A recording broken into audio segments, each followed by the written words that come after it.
અને હવે સમાચાર જોઈએ વિગતવાર તો પીએમઓ પરિસરનું નામ સેવા તીર્થ કરવામાં આવ્યું છે। નામ બદલવાથી વિચારમાં પરિવર્તન આવશે તેવું પીએમઓ તરફથી કહેવામાં આવ્યું। આ કાર્યસ્થળની સેવા ભાવનાને દર્શાવે છે। નવા નામમાં જનતાના કલ્યાણનો સંદેશ છે। દેશમાં રાજભવનના નામ લોકભવન રાખવામાં આવ્યા।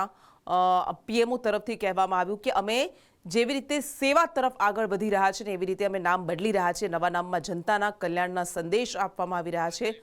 વધુ विगत साथ संवाददाता अजय यादव अपने साथ जुड़ा है। अजय, पीएमओ का नाम बदलकर अब सेवा तीर्थ कर दिया गया है और बताया जा रहा है कि ये सेवा की भावना को दर्शाता है। देखिए, निश्चित तौर पर इसके पहले भी प्रधानमंत्री नरेंद्र मोदी की तरफ से जो आज कर्तव्य पथ दिखाई देता है, जिसे पहले राजपथ जाना जाता था, तो तब भी प्रधानमंत्री नरेंद्र मोदी ने उसका नाम बदलने का तर्क यही दिया था कि दरअसल राजशाही खत्म हो चुकी है, लोकशाही आ चुकी है, इसलिए लोकशाही से जुड़े हुए सारे नाम होने चाहिए। तो इसलिए राजपथ का नाम उन्होंने कर्तव्य पथ रखा था और ऐसे कई सारे परिवर्तन हुए थे जिसमें कहीं न कहीं स्वदेशी का या देश भावना का पुट आता हो। और अभी थोड़े दिन पहले कह सकते हैं कि हफ्ते भर के भीतर एक और बदलाव हुआ था जिसमें राजभवन का नाम लोकभवन रखा गया था और उसके पीछे भी यही तर्क दिया गया था कि चूंकि राजशाही खत्म हो चुकी है, इसलिए राजभवन नाम जो है अपने आप में एक विसंगति पैदा करता है, इसलिए लोकभवन होना चाहिए।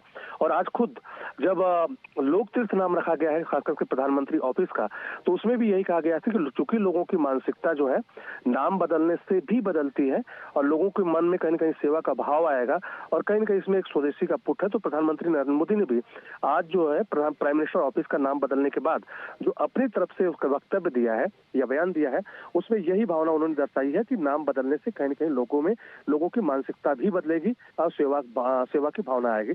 इसलिए अब पीएमओ का नाम जो है वो लोक तीर्थ रखा गया है। सूरत मनपानी शिक्षण समितिની सामान्य सभा उग्र बनी। बीएलओની કામગીરીને લઈને શિક્ષકોની અછત મુદ્દે હોબાળો થયો। શિક્ષકોની અછતના મુદ્દે શાસક અને વિપક્ષ સામે આવી ગયા। शिक्षक वगर विद्यार्थीओ अभ्यास करी रह्या छे। विपक्षे कह्युं बीएलओनुं काम अपाता विद्यार्थीओना अभ्यासने असर थई छे। बीएलओने धमकी भर्या मेसेज अपाता होवाना पण आक्षेप लाग्या।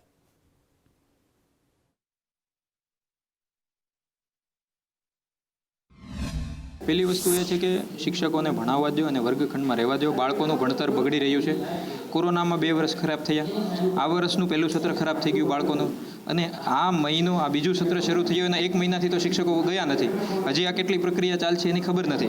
આની પાછળ વસ્તી ગણતરી છે, ચૂંટણી છે, બોર્ડ પરીક્ષાના ઓર્ડર્સ છે। તો એક પ્રાથમિક શાળાના બાળકના પ્રાથમિક શિક્ષણમાંથી જો 3 વર્ષનો અભ્યાસ લર્નિંગ લોસ કરવામાં આવે, 3 વર્ષ કાઢી નાખવામાં આવે તો એનું કેવડું મોટું નુકસાન જાય। આ બાળકના અભ્યાસનું નુકસાનની સાથે સાથે દેશનું અને ગુજરાતનું નુકસાન છે। તો અમે એમ કીધું કે આ લર્નિંગ લોસ નહીં થવો જોઈએ, સરની પ્રક્રિયા થવી જોઈએ, અમે પણ એનું સમર્થન કરીએ છીએ, પણ બીજા કર્મચારીઓ પાસે કરાવો, બાળકોના ભણતરના ભોગે ન થવી જોઈએ। બીજું, શિક્ષકોને આપવામાં આવતો માનસિક ત્રાસ, શિક્ષકોને અનઓફિશિયલ વોટ્સએપ ગ્રુપ દ્વારા એવા મેસેજ મોકલવામાં આવી રહ્યા છે કે જો એમના ઉપરીઓ દ્વારા કે જો તમે શાળામાં જશો, જો તમે વર્ગખંડમાં જશો તો તમારા વિરુદ્ધ એક્શન લેવામાં આવશે। ચૂંટણી પંચની મતદાર શુદ્ધિકરણના અભિયાનમાં બીએલઓ તરીકે શિક્ષકોની જે નિમણૂક કરવામાં આવી છે એના અનુસંધાને વિપક્ષ અને સભ્યોશ્રી દ્વારા ટૂટુ મેમે એટલે એમને જવાબ આપવાના પ્રયત્નો કરવામાં આવ્યા હતા। વિપક્ષ દ્વારા શિક્ષણ કાર્ય બગડે છે એ અંગે વિરોધ કરવામાં આવ્યો હતો, પરંતુ અમને માહિતી છે એ મુજબ અમે સાથી શિક્ષકોની નિમણૂક કરી છે। બીએલઓને પણ સહાયક બીએલઓ આપવામાં આવ્યા છે। બીએલઓ 2 પણ એમની સાથે જોડાયેલા છે। ખેડાના ઠાસરામાં દીપડાએ 4 યુવકો પર હુમલો કર્યો। ઉધમાતપુરા અને જલાનગર પાસે કેનાલનો આ બનાવ છે। ઇજાગ્રસ્ત યુવકોને સારવાર માટે ખસેડવામાં આવ્યા। દીપડાના હુમલાનો લાઈવ વિડીયો સામે આવ્યો। ગ્રામજનોએ આ મામલે દીપડાને પકડવા માટે વન વિભાગને જાણ કરી છે। વારંવાર વન્ય પ્રાણીઓ કેવી રીતે માનવ વસાહતોમાં આવી જાય છે અને લોકો પર હુમલો કરે છે એવી ઘટનાઓ બનતી રહી છે અને આ વિડીયો સામે આવ્યો જેમાં 4 યુવકો પર દીપડાએ હુમલો કર્યો હતો। વધુ વિગત સાથે સંવાદદાતા કરુણેશ આપણી સાથે જોડાયા છે। કરુણેશ, આ ખૂબ જ ગંભીર બાબત છે। વન્ય પ્રાણી એ યુવકો પર હુમલો કરે છે, વન વિભાગને અત્યારે જાણ કરાય છે, શું વધુ વિગત? જી કૃષ્ણા, સમગ્ર જે ઘટના છે ખેડા જિલ્લાના ઠાસરા તાલુકાની છે, ઠાસરા તાલુકાની અંદર આવેલું ઉધમતપુરા ગામ છે, તે ગામ પાસેનો આ બનાવ છે, જ્યાં કેનાલ નજીક જ્યારે દીપડો દેખાતા ગ્રામજનો તેને શોધવા માટે નીકળ્યા હતા અને તે જ સમયે જે ઝાડી ઝાંખરા હતા તેમાંથી દીપડો એકાએક નીકળી આવ્યો હતો અને એક યુવક પર હુમલો કર્યો હતો. આ યુવક પર હુમલો કરતાની સાથે જ યુવક ઘાયલ થયો હતો અને હુમલો કરતાની સાથે દીપડો ત્યાંથી ભાગી ગયો હતો. આ સમગ્ર જે ઘટના છે એ કેમેરામાં પણ કેદ થઈ ગઈ છે, તેનો વિડીયો પણ હાલ જોવા મળી રહ્યો છે. આ સમગ્ર ઘટનાને લઈને યુવકની હાલ હોસ્પિટલ ખાતે સારવાર ચાલી રહી છે અને ફોરેસ્ટ ડિપાર્ટમેન્ટ દ્વારા પણ આ દીપડાને પકડવા માટે તજવીજ હાથ ધરવામાં આવી છે. કૃષ્ણા, કરુણેશ, એક યુવક પર હુમલો કરાયો છે કે 4 યુવકો પર હુમલો કરાયો છે? જી, આ જે સમગ્ર જે ઘટના છે, યુવકનું આખું ટોળું હતું, એ ટોળા ઉપર હુમલો કરવામાં આવ્યો હતો, જેમાં એક યુવકને ઈજા થઈ છે, 4 યુવકો પણ મહદઅંશે ઘાયલ પણ થયા છે. કૃષ્ણા. જી બિલકુલ, જોડાયેલા રહેશો. વિજય પટેલ, ફોરેસ્ટ ઓફિસર છે ઠાસરાથી, આપણી સાથે જોડાયા. સર, સ્વાગત છે આપનું. વન્યજીવ એ માનવ વસાહતોમાં આવે છે, લોકો પર હુમલા કરે છે, આવી ઘટનાઓમાં સતત વધારો થઈ રહ્યો છે ને ખરેખર ખૂબ જ ચિંતાજનક છે. આ દીપડાને પકડવા માટે કોઈ કામગીરી શરૂ કરાઈ છે? કામગીરી અત્યારે પાંજરો મૂકીને એને ટ્રેપ કરવાની પ્રયત્ન ચાલુ છે. દીપડો અત્યારે ચંચડાયેલો છે, તો એને થોડો શાંત પડવાની રાહ જોઈ રહ્યા છીએ. આની પાછળનું કારણ શું છે? આની પાછળનું કારણ શું છે કે આ વન્યજીવો વારંવાર આવી રીતે માનવ ઉપર હુમલા કરી રહ્યા છે, આવી ઘટનાઓ સતત વધી રહી છે? એનું કારણ શું? એ ખોરાકની શોધમાં નીકળી આવતો હોય છે અને પબ્લિક પછી સામે જઈને એને બગાડવાની કોશિશ કરે એટલે છંછેડાઈને એને બચાવવા માટે ક્યારેક હુમલો કરી બેસે છે. અચ્છા, હમણાં સંવાદદાતા તરફથી એ જાણકારી મળી કે દીપડો અહીંયા હતો ગામમાં, એ લોકોને ખબર પડી અને લોકો ભગાવા ગયા હતા, તો શું એ મામલે વન વિભાગને પહેલા જાણ કરાઈ હતી ખરા? હા, વન વિભાગ ત્યાં પહોંચ્યા અને દીપડો ત્યાં ખેતરમાં જ હતા અને પબ્લિક થોડી વધારે થઈ ગયા અને બૂમાબૂમ કરી એટલે દીપડો છંછેડાઈને પબ્લિક તરફ ભાગવાની કોશિશ કરી, તો એમાં 3-4 જણને ઘાયલ કર્યા છે. અચ્છા, પણ હવે આમાં આ ગ્રામજનોની મનોસ્થિતિ તો અઘરી થઈ જાય ને, એમને તો સતત એ ભયના ઓથાર હેઠળ જીવવા મજબૂર બનવું પડે. હા, એમને સમજ આપી છે, અત્યારે પરિસ્થિતિ કંટ્રોલમાં છે અને પબ્લિક હવે સાથ પણ આપી રહી છે અને સ્ટાફનું માને છે અને ત્યાંથી હટી ગયા છે બધા. જી જી બિલકુલ, આભાર સર આપનો સંદેશની સાથે વાત કરવા માટે. કરુણેશ, આપનો પણ આભાર.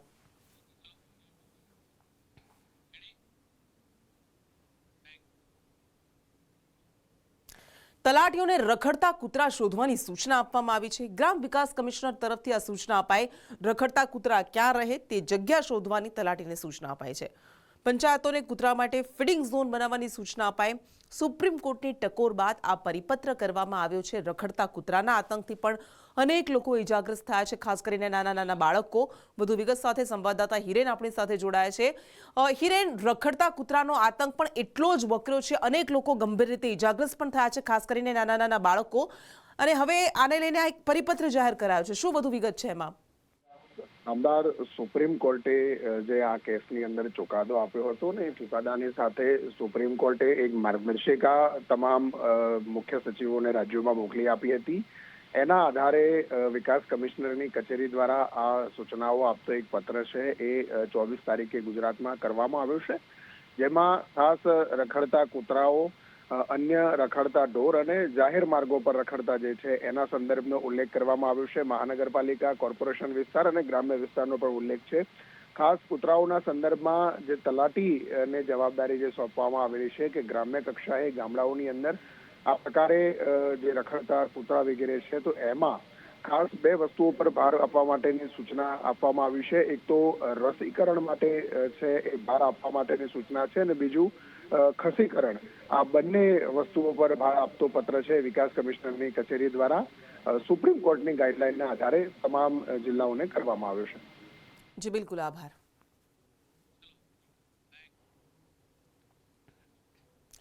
કોંગ્રેસ ધારાસભ્ય કિરીટ પટેલે લવિંગજી ઠાકોર પર પ્રહાર કરતા કહ્યું કે લવિંગજી ઠાકોર એ વરઘોડામાં નાચવાવાળા છે. કોંગ્રેસની જનાક્રોશ સભામાં કિરીટ પટેલે પ્રહાર કર્યા કે રાધનપુરની જનતાએ નાચવાવાળા ધારાસભ્ય બનાવ્યા, લોકોએ નાચવાવાળાને લાવીને સારું કામ કર્યું તેવો વ્યંગ કરી દીધો. નાચવાવાળા નહીં પણ મજબૂત એમએલએની જરૂર છે એવું કિરીટ પટેલે કહ્યું.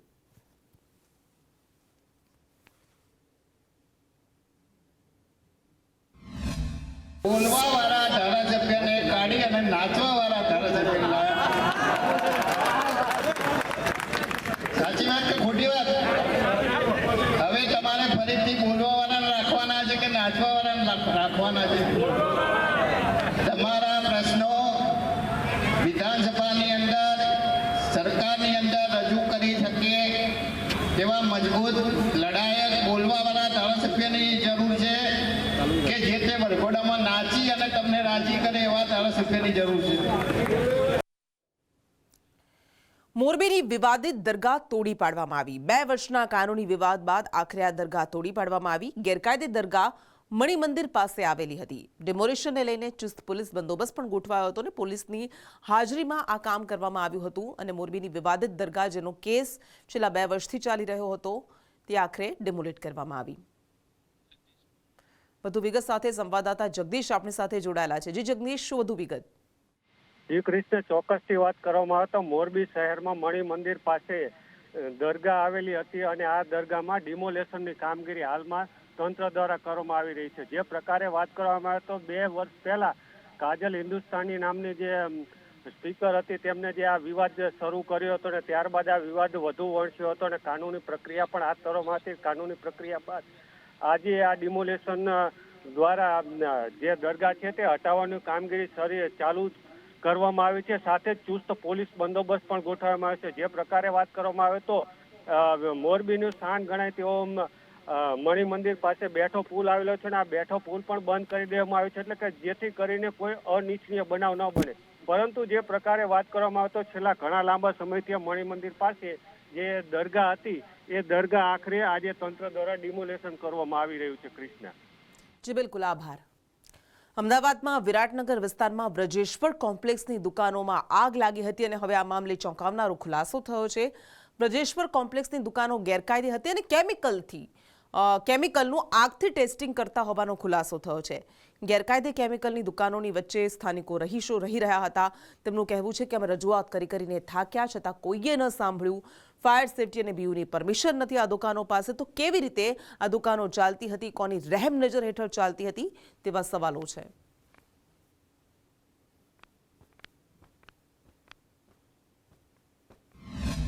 અમદાવાદના વિરાટનગરના બ્રિજના છેડે કોમ્પ્લેક્સમાં એક દુકાનમાં સ્પાર્ક થયું અને અન્ય દુકાનોને પણ આગની ઝપેટમાં લીધી. થોડા કલાકોની ભારે જહેમત બાદ ફાયર વિભાગ દ્વારા આગ પર કાબુ તો મેળવી લેવામાં આવ્યો છે, પરંતુ 5 થી પણ વધારે 10 જેટલી દુકાનો છે તે બળીને ખાખ થઈ ચૂકી છે. બધા બહાર જ હતા, ખુલ્લું જ હતું. 9 વાગ્યાનો ટાઈમ હતો. સવારે આગ લાગી એટલે બધા દોડી તરત બહાર નીકળી ગયા. અમારી 2 દુકાન, પહેલી 2 દુકાનો છે. અમને આમાં બધું તો હવે ખુલે ત્યારે ખબર પડે, અત્યારે કોઈ કશું ખબર ના પડે. ખુલ્લે પછી જ ખબર પડે કેટલું લાગ્યું એમ, કારણ કે ઓફિસ અમારે તો ઓફિસે હળગી ગઈ એટલે હવે અંદર જઈએ પછી ખબર પડે કેટલું નુકસાન થયું છે.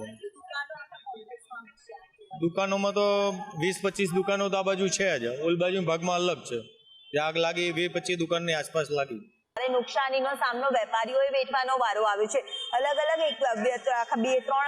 2 માળનું આખું જે કોમ્પ્લેક્સ આવેલું હતું જેમાં 10 થી પણ વધારે દુકાનો છે તે આ આગની ઝપેટમાં બળીને ખાખ થઈ ચૂકેલી નજરે પડી રહી છે. ફાયર વિભાગની ટીમ દ્વારા આગ પર કાબુ મેળવી લેવામાં આવ્યો છે, પરંતુ તેનું કાટમાળ હટાવવાની કામગીરી કરવામાં આવી રહી છે. કેમેરામેન સંદીપ રાઠોડ સાથે દિવ્યા चौहान, संदेश न्यूज, अहमदाबाद. अभी हम 3 बातों का मुख्य ध्यान रखना है. पहला कि जो स्ट्रक्चर है ये कोलेप्स ना हो तो वो ध्यान रखा जा रहा है. दूसरा कि जो फायर लगी थी वो रीइग्नाइशन न करे उसका ध्यान रखा जा रहा है. और तीसरा और मुख्य बात है कि जो बाकी जो आसपास की जो अपना स्टोरेज है, गोडाउन है, शॉप्स है, उनको एक बार चेक किया जा रहा है कि उसमें कहीं कोई पर्सन फंसे ना हो या फिर अपना सामान पूरा बचा सके. રાજકોટમાં ફી મામલે કોલેજના પ્રિન્સિપાલે દાદાગીરી કરી. મંત્રી કે સાંસદને ફરિયાદ કરવી હોય તો કરી દો. પ્રિન્સિપાલ રવિકાંત ગોહિલની દાદાગીરીનો આ વિડીયો વાયરલ થયો છે. પ્રિન્સિપાલ વિદ્યાર્થીઓને જાહેરમાં ધમકાવતા નજરે પડ્યા. કોલેજના વિદ્યાર્થીઓ ફી વધારાને લઈને વિરોધ કરી રહ્યા હતા. VM મહેતા આયુર્વેદિક કોલેજના વિદ્યાર્થીઓએ વિરોધ કર્યો. પ્રપોઝડ ફીને નામે ₹60,000 ઉઘરાવ્યાનો આક્ષેપ કરાયો છે. ફીના વિરોધને લઈને કોલેજમાં તપાસ ટીમ પણ આવી હતી. કોલેજે 30,000 ફી રિફંડ કરી હોવાનું લખાણ પણ કરાવ્યું. પણ કોલેજના પ્રિન્સિપાલ રવિકાંત ગોહિલનું બાદમાં નિવેદન સામે આવ્યું કે સાંસદ કે મંત્રીનું અપમાન કરવાનો મારો કોઈ ઈરાદો નહોતો. વિદ્યાર્થીઓ શિક્ષણ કાર્યને નુકસાન કરી રહ્યા હતા.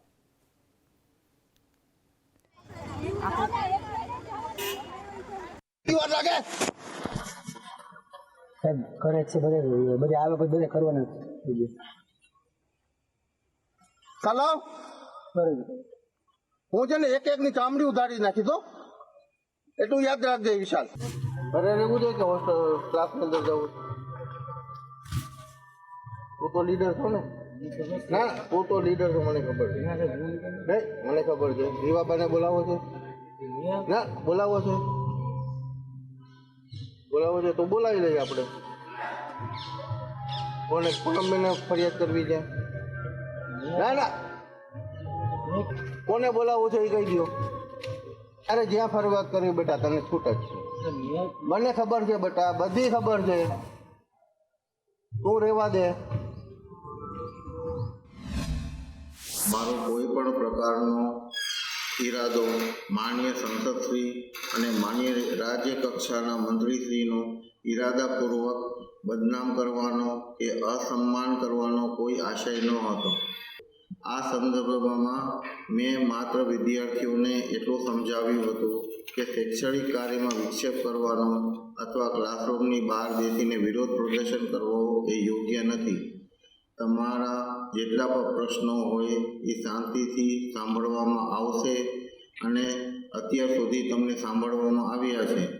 મારો આશય માત્ર શિસ્ત, શૈક્ષણિક વ્યવસ્થા અને સંસ્થાની ગૌરવપૂર્ણ કામગીરી જાળવવાનો હતો.